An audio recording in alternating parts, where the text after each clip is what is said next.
नाशिकमधील पदाधिकाऱ्यांच्या बैठकीनंतर छगन भुजबळ बोलतात. आपण थेट जाऊया.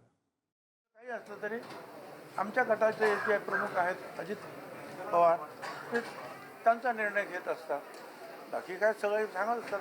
प्रत्येकालाच मंत्रिपद पाहिजे असतं. प्रश्न मंत्रिपदाचा नाही, प्रश्न ज्या प्रकारे अवहेलना करण्यात आली त्याचा आहे. आणि त्याच्या संदर्भात उद्या तुम्हाला आणखीन काही सांगण्याची चर्चा. लोकसभेत देखील डावलण्यात आलं होतं मागच्या हे वेळेस. खरं आहे. त्यांनीच सांगितलं होतं लोकसभेमध्ये उभे राहा म्हणून. होळीच्या दिवशी मी इकडे आम्ही निघालो, आम्हाला ताबडतोबपणे परत या. आणि त्यांनी सांगितलं की मोदी साहेबांनी आणि अमित शाह साहेबांनी सांगितलं की नाशिकला भुजबळच उभे राहणार. मी म्हटलं बरं आमची तयार नाही, आम्हाला तुम्ही एकदम शॉक दिला. 24 तास द्या, आम्ही उद्या सांगतो तुम्हाला. परत उद्या गेलो, म्हटलं मग दुसरं कोणा समीरला उभं करणार, दुसरं कोणाला नाही. म्हणजे तुमचं नाव त्याने प्रकट सांगितलं, तुम्ही उभे राहा. मग 1 महिना मग आम्ही इथे आलो. काय सगळी तयारी झाली आणि एक चांगलं वातावरण निर्माण झालं. अर्थात एक तर सर्व समाजाचे, मग दलित, मुस्लिम, आदिवासी, ओबीसी, काय अगदी ब्राह्मण समाजाचे लोकसुद्धा येऊन भेटून, आणि विशेषतः ज्यांना नाशिकच्या डेव्हलपमेंटमध्ये रस आहे ते सगळी जी मंडळी जी आहेत ती येऊन गेली की तुम्ही बरं झालं, आम्ही तुमच्या पाठीमागे उभं राहणार. आता नाशिकचे पाऊल आणखीन एक पाऊल पुढं पडले. आम्ही प्रयत्न सुरू केले. पण 1 आठवडा झाला, 2 आठवडे झाले. खरं म्हणजे जर तुम्ही आम्हाला एवढ्या यांनी सांगितलं की तुम्हाला उभं राहायचं आहे तर 8 दिवसामध्ये तुम्ही नाव जाहीर करायचं, 15 दिवसात करायचं होतं. पण 1 महिना झाला तरी सगळ्यांच्या अख्ख्या महाराष्ट्राची नावं जाहीर झाली, आमचं नाव जाहीर होत नाही. मग मी म्हटलं ठीक आहे, आता माघार घेतो. कारण मी अशा प्रकारचे जे आहे आस लावून डोळे लावून बसणार नाही तुमच्या तिकिटासाठी. काल आपल्या ओठी एक गाण्याच्या ओळी होत्या, जहा नहीं चैना वहा नहीं रहना. काय आपल्या मनामध्ये तो नेमकं आपको क्या कहना है अभी? जो सही है तो कह दिया. हो हो साहेब, और क्या करना. सर, मुख्यमंत्र्यांची याच्यावर काय प्रतिक्रिया होती? आपण काही वक्तव्य केलं होतं.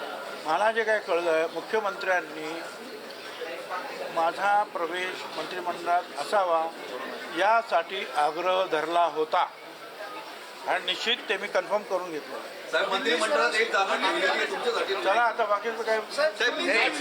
प्रफुल्ल पटेल असे म्हटले, प्रफुल्ल पटेल असे म्हटले की राज्यसभेवर तुम्हाला हो, पाठवणार. मला हे बघा, लोकसभेवर मी जातो म्हणालो, ऐन वेळा तुम्ही कच खाल्ली, नाव जाहीर नाही केलं.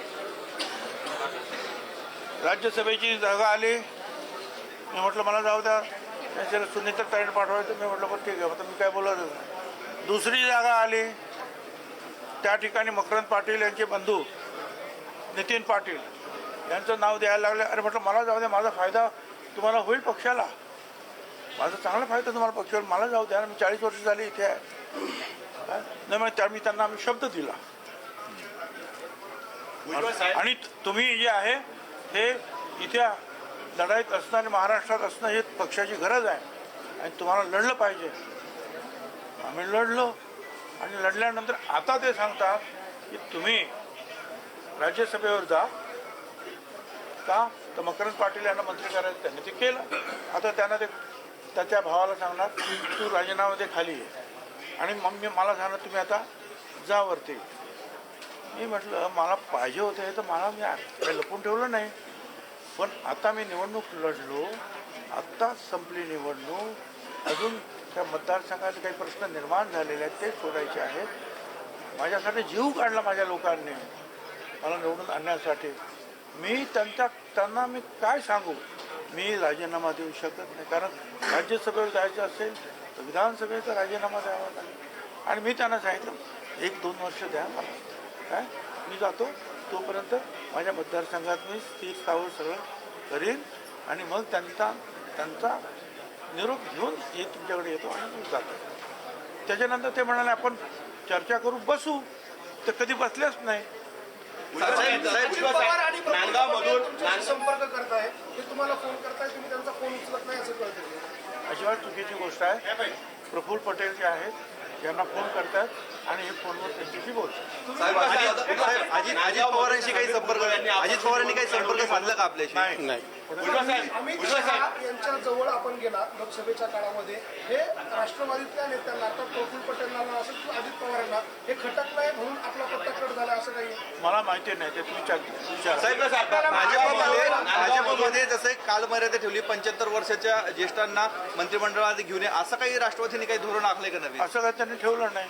ठेवलं असतं तर मला राज्यसभेवर जा म्हणून काय सांगितलं असतं. घरी जा. पवारांबरोबर राहायचं नाही अशा प्रकारचा सूर कार्यकर्त्यांनी बैठकीत व्यक्त केलेला आहे. तुमची भूमिका काय असणार आहे? ते मी सगळ्यांच्या भूमिका ऐकून घेतो आहे.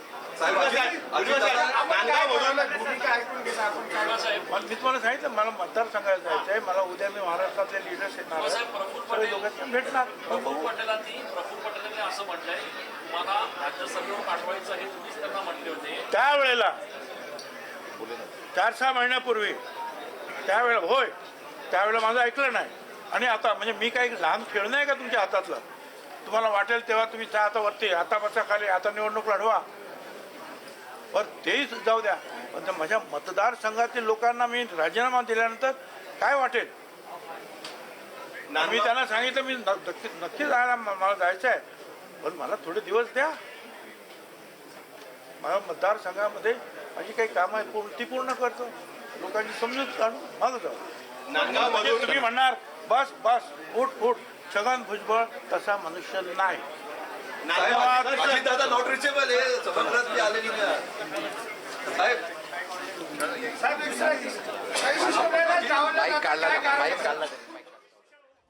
अजित पवारांच्या राष्ट्रवादीचे ज्येष्ठ नेते छगन भुजबळ बोलत होते. गेल्या 5-6 महिन्यांपासून जे झालं ते कार्यकर्त्यांसमोर मांडलं असं भुजबळ म्हणतात. कार्यकर्त्यांसोबतची त्यांची ही बैठक पार पडत होती. भुजबळांनी थेट सवाल विचारलेला आहे. मी काय तुमच्या हातातलं खेळणं आहे का? तुम्ही म्हणाल तेव्हा वर जायचं, तुम्ही म्हणाल तेव्हा खाली यायचं, तुम्ही म्हणाल तेव्हा उठायचं, तुम्ही म्हणाल तेव्हा बसायचं, असा सवाल थेट भुजबळांनी आपल्या पक्ष नेतृत्वाला विचारलेला आहे. मी म्हणत होतो मला लोकसभा लढवायची तेव्हा मला लोकसभा लढवू दिली नाही. मला राज्यसभेवर जायचं होतं तेव्हा राज्यसभेवर जाऊ दिलं नाही. आता मंत्रिपद द्यायची वेळ आली तेव्हा म्हणताय राज्यसभेवर जा. मी तुमच्या हातातलं खेळणं आहे का? असा सवाल छगन भुजबळांनी आपल्या पक्षातील नेतृत्वाला विचारलेला आहे. तर अजित पवारांशी आतापर्यंत कोणतीही बातचीत झालं नसल्याचं सुद्धा छगन भुजबळ यांनी स्पष्ट केलं. आपल्या कार्यकर्त्यांसोबत त्यांची एक बैठक पार पडली. यानंतर मी मतदारसंघात फिरणार आहे, सर्वांची भूमिका समजून घेणार असं सुद्धा छगन भुजबळ म्हणालेत. मात्र या सगळ्या बातचीतीमध्ये सगळ्यात महत्त्वाचं वक्तव्य, सगळ्यात महत्त्वाचा संतप्त सवाल जो भुजबळांनी आपल्या पक्ष नेतृत्वाला विचारलाय तो असा आहे की मी तुमच्या हातातलं खेळणं आहे का? तुम्ही म्हणाल तेव्हा उठायचं, तुम्ही म्हणाल तेव्हा बसायचं, तुम्ही म्हणाल तेव्हा वर जायचं. अर्थात राज्यसभेवर आता जाण्यासाठी त्यांची मनधरणी सुरू असल्याचं समजतंय. तुम्ही म्हणाल तेव्हा खाली यायचं, तुम्ही म्हणाल तेव्हा निवडणूक लढवायची, असं करण्यासाठी मी तुमच्या हातातलं खेळणं आहे का? असा सवाल छगन भुजबळांनी विचारलाय. शिवाय आता राज्यसभेवर जायचं झालं तर विधानसभेचा राजीनामा द्यावा लागेल आणि ती माझ्या मतदारसंघातल्या माझ्या मतदारांशी केलेली प्रतारणा असेल अशी भूमिका सुद्धा छगन भुजबळांनी मांडली आहे. गेल्या 5-6 महिन्यांपासून जे झालं ते सगळं कार्यकर्त्यांसमोर मांडलं असंही छगन भुजबळ म्हणालेले आहे. असंस्कृतपणे कोणीही काही बोलू नये. शिवीगाळ नसावी. ते चप्पल मार वगैरे जे काय करता तुम्ही ते अजिबात बंद झालं पाहिजे.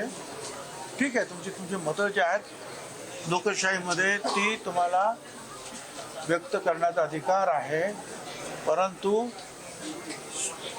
कुठे असंस्कृतपणा नको. शब्द जपून वापरा.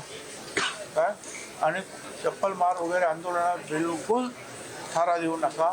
अजिबात असलं काही करायचं नाही एवढं त्यांना सांगितलं. आणि आता बाकीचं बघू काय आता.